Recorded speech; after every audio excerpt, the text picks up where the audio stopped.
नागपुरात ग्रामीणमध्ये मोठ्या प्रमाणात आरटीओमध्ये भ्रष्टाचार सुरू असल्याचा आरोप शिंदे सेनेकडून खरं तर केला जात आहे। शिवसैनिक स्वतः या ठिकाणी आले आहे।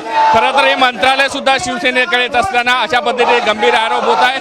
मोठ्या प्रमाणात भ्रष्टाचार आहे। काय नेमका आरोप आहे?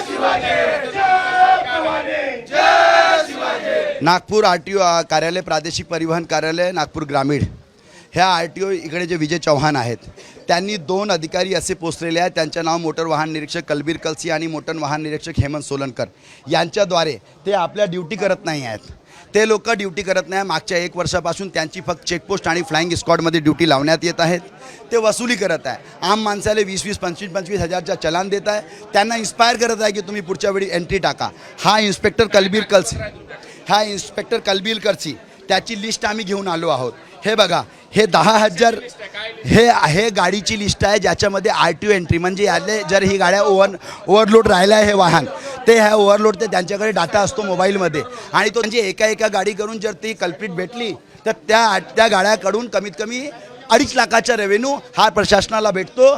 ते लोक 10,000 रुपये प्रति गाडी एंट्री घेतात आणि पूर्ण महिनाभर त्यांना ओव्हरलोड चालू देतात, दुर्घटना होते, रेव्हेन्यू डुबवतात आणि हा भ्रष्टाचार 10 करोड रुपयाचा आहे। 10,000 गाड्यांची लिस्ट माझ्याकडे आहे आणि कलबीर कलसी हा एजंटचा काम करतो मोटर वाहन निरीक्षक म्हणून। हेमंत सोलनकर हा याचा साथ देतो आणि विजय चव्हाणचे हे लोक खास आहेत कारण की हे समृद्धी महामार्गावर ऑक्टोबरमध्ये किंवा आता हे ड्युटी करत नाही। सावरगाव चेकपॉईंट मी पाहिलं, तिकडे कार्यालय आदेशपासून हे लोक राहायला पाहिजे, तिकडे खाली होता। गाववाले शेतकरी म्हणतात ते कधी 6 महिन्यापासून आले नाही। आरटीओ ड्युटी करत नाही आहेत, ऑफिस ऑर्डरमध्ये ड्युटी आहे, ते गेले कुठे? आणि हेच हेमंत सोलनकर आणि कलबीर कलसी हा पूर्ण भ्रष्टाचार घेऊन मी आज ताकीद द्यायला आलो कारण की यांच्यापासून सरकारची छवी मलिन होऊन राहिली आहे। खरं तर तुमचे सरकार, तुमचे मंत्री आहे, बरोबर आहे।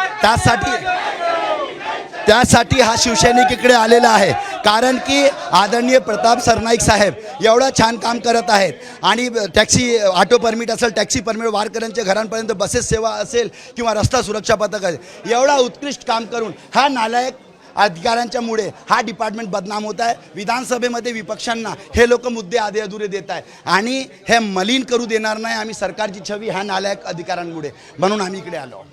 खरं तर जाब विचारण्यासाठी या ठिकाणी आलेले आहे। अधिकार जरी त्यांचे मंत्री असले तरी हे अधिकारी मोठ्या प्रमाणात भ्रष्टाचार करतात असा गंभीर आरोप शिवसेनेकडून केला जात आहे। त्यामुळे आता नेमका या आंदोलनाची पुढची भूमिका काय असणार आहे, वरिष्ठ अधिकारी काय उत्तर देतात आणि समोरच्या काळामध्ये काय चौकशी होतं हे आता पाहावं लागणार आहे। व्हिडिओ सौरभ पराग डोबळे, साम टीव्ही न्यूज, नागपूर।